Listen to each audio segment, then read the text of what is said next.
Hello everyone, সবাই কেমন আছো? নিশ্চয়ই ভালো আছো, সুস্থ আছো। গতকাল মানে 30th মিল ব্লগটা স্টার্ট করলাম। একদম সকাল সকাল ঘুম থেকে উঠেই কিন্তু চলে এসেছিলাম ব্যালকানিতে। ব্যালকানি থেকে এখানে ভিউটা এত ভালো লাগে, অনেকবারই তোমাদের সাথে শেয়ার করেছি, কিন্তু বারে না এত ভালো লাগে দেখতে, তাই বাড়ি আমি ভিডিও করি।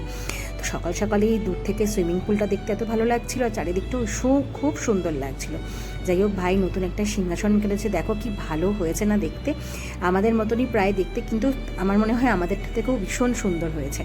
যাই হোক, ও তো মানে দুটো কিনেছে, মানে গুরুদেব রাখারও কিন্তু আর একটা সিংহাসন কিনেছে।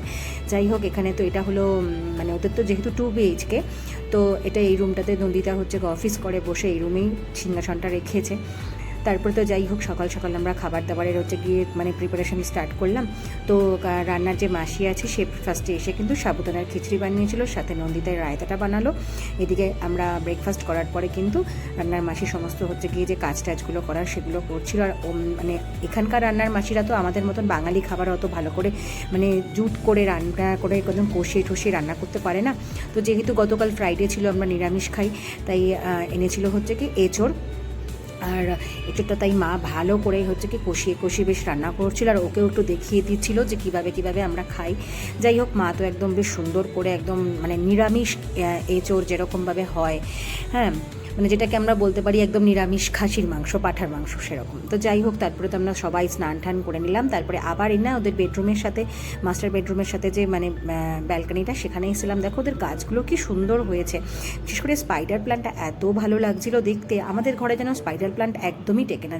তো যাই হোক, এরপরে তো আবার কিচেনে চলে আসলাম। দেখলাম শাশুড়ি বৌমা দুজনে মিলে কিন্তু একদম রান্না মানে কাজকর্ম করছে। একদিকে মানে শাশুড়ি কি জল ভরছে, আর একদিকে কিন্তু বৌমা ধনে পাতার পকোড়া বানাচ্ছে একদম খেতে বসার কিন্তু আগে। একদম গরমা গরম দারুণ হয়েছিল, সত্যি বলছি কি যে অপূর্ব খেতে হয়েছিল না, মনে হচ্ছিল আমরা পুরো দোকানের গিয়ে পুরো পকোড়া খাচ্ছি, এত ভালো হয়েছিল। বাবা আর সোনু তো আগেই খেতে বসে গিয়েছিল। তারপরে ওরা আস্তে আস্তে খেতে বলছিলাম, হ্যাঁ। তো যাই হোক, তারপরে তো আমরা সবাই মিলে কি একসাথে কিন্তু খেতে বসেছিলাম। আর পকোড়াটা সত্যি এত ভালো হয়েছিল। আর আমি যেহেতু ভিডিও করছিলাম, এদিক থেকে বাবা আমাকে খ্যাপাচ্ছে, এদিক থেকে ভাই খ্যাপাচ্ছে, এদিক থেকে সোনু করছে যে দেখো মাম্মি কীভাবে এক্সপ্রেশন দেবে। কিন্তু সত্যি বলছি, পকোড়াটা এত ভালো হয়েছিল, মানে না বলার মতন গিয়ে নয়, মানে বারবারই বলতে ইচ্ছা করছিল। যাই হোক, আমরা তো সবাই একদম টেবিলে গোল হয়ে বসেছিলাম, সোনু, আমি, নন্দিতা, বাবা মা সবাই মিলে। আর যেই বাবাইকে বলেছি যে খা, দেখো কীভাবে এক্সপ্রেশন গিয়ে দিয়েছে।